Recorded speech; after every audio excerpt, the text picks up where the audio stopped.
So Tom, thank you very much for hosting this in person, which is the first time we've done an in-person one of these. It is. Thank you very much for coming. We're very pleased to have you here at Ross in Reading, our EMEA headquarters. Yeah, and we're in your demo centre, which is quite exciting, so it's a great resource. We've got a lot of excellent kit here. I mean, it's really pretty much the whole Ross offering, from robotic cameras and switches to MAM solutions and ingest and playout and all of that sort of stuff. Yeah, so the reason we're here today is to talk about the Media I/O server integration with Medway, and maybe just to kick off, you talk about some of the Media I/O special sauce, if you like, why it's different. And well, absolutely. So we've been seeing in the market a huge amount of change in this space. There was a previous generation of that type of ingest and playout appliance that was very much FPGA based, very much heavy hardware, takes up a lot of rack space, uses a lot of power, and of course, as processing has come along in leaps and bounds in recent times, we've been able to develop entirely software-based solutions, which is very much the new generation of this. And Media I/O has really been taking off because it doesn't restrict you in the same way that hardware does in this space. It doesn't restrict you on the codecs that you want to use. It doesn't restrict you in the direction. You don't have to buy an in server and an out server. You can change any channel at any time to whatever direction you want it to do. But that also means that you can deploy it on-prem if you want. If you've got an SDI infrastructure, an IP infrastructure, you can do that. But likewise, that could go in a VM stack, that could go in the cloud. It's really down to people how they want to implement it and how minute to minute they want to use it. And that's been accepted very, very well by the market. very good. So Simon, I guess a couple of questions. One is about performance, and the other is how much work we had to do to integrate Media I/O. So maybe start with the second question first. Yes, the integration for Media I/O was very straightforward. It was just using the standard functionality we have in Medway, and we were able to quite easily make that connection and open up the Avid environment to the Media I/O servers. So it allows us to take the files that Media I/O is recording and capture them while they're growing, and start transfers through into Avid to handle the rewraps to get the content into the Avid system. So we'll be taking the files as they're growing and getting them through into Avid and creating them as growing files so they can be used while they're still growing in the Avid world. So the Avid editors can start using content while it's still in record on the source. And that was all very straightforward for us. Very good. And in terms of the efficiency, it's a very quick and easy workflow for us. We don't store any content locally, so we're just reading the source file and creating it on the destination. So it's a very efficient workflow in terms of the hardware and processing we're using. So it's a very simple and easy solution for customers. Oh, very good. So in terms of, Tom, you mentioned you're able to do transcoding internally within Media I/O. From a Medway perspective, that means that we don't have that overhead in terms of performance. So, if you have a classic system which was using disk caching to achieve long got transcoding, that sort of thing, what's different about the Medway implementation? Well, in this case, because any transcoding is handled on the encoding end, we're just going to be processing the content as a rewrap from the source to this destination. So it's very light in processor use, which means we can do a lot of simultaneous transfers.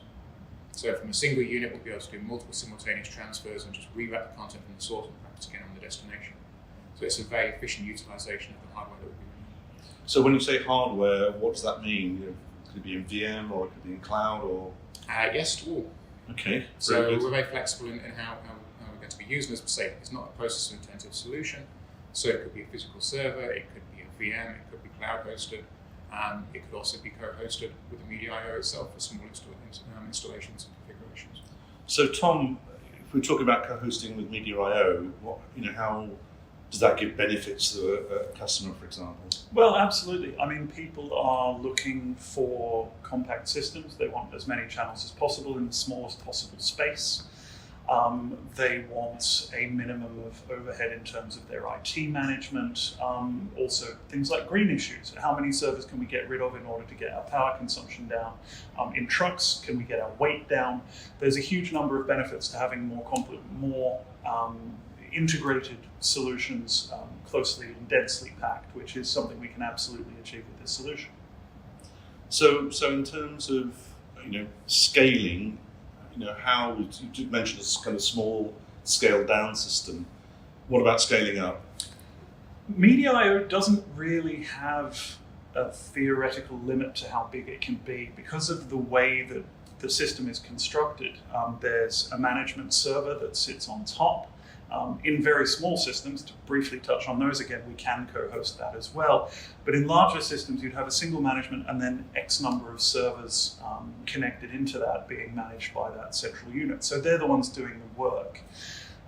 The largest system we have out there at the moment is, I believe, 120 simultaneous channels of HD.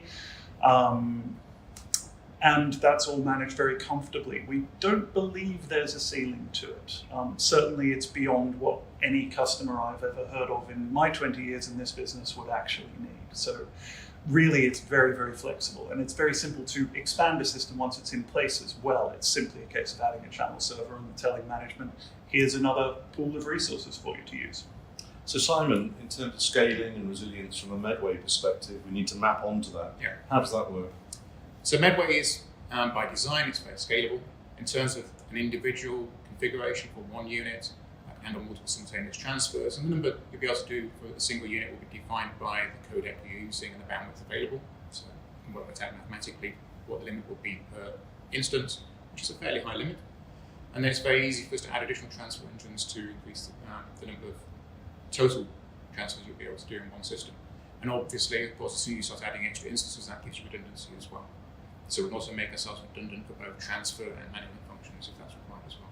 And I believe the way that we've been selling it so far is that a single Medway engine can handle on a 10 gig network, because it's the network throughput, it's the lift and shift of the data that's the bottleneck, is able to handle 20 simultaneous XDCAM 50 streams, which is quite a big number already, given the typical install size of this type of thing. So I guess we're confident that it works.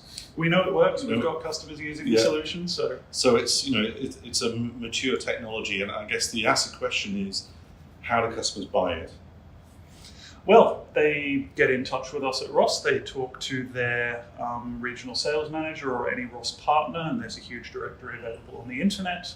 They're welcome to come up to us at trade shows if they don't already know us, or send an email. We've got all sorts of contact information on the website, and we'll talk to them about their requirements and build them a solution that works for them. It's really very, very straightforward. And I think the important thing here is also first line support, and you buy the package from Ross. Absolutely. So everything comes through us, and we involve you guys for the commissioning of it. We take care of the first line support. We do the quote. We sell everything. So everything comes through Ross.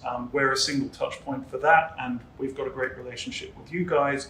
So when you guys need to be involved, you are. We've run some pretty comprehensive POCs over the summer for some very big and complicated systems that have gone very well.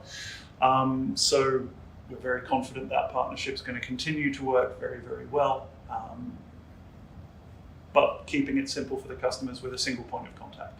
Yeah, and we're absolutely wholly behind that. And I think it gives, for a company like Marquis, it gives us access to markets which we wouldn't otherwise reach, through a global organisation like Ross. Well, and likewise for us, we had so many inquiries from people who wanted to use Media.io in combination with their Avid environments, and it wasn't really something, given the huge scope of requests that we have across all of our products, that we could really prioritize. And this was a really quick way, and quicker than we expected, given how immediately everything worked together, to be able to say yes to our customers, whoever they might be.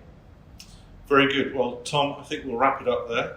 Thank you very much for hosting us in Reading. Well, thank you for coming. And thank you. Thank you.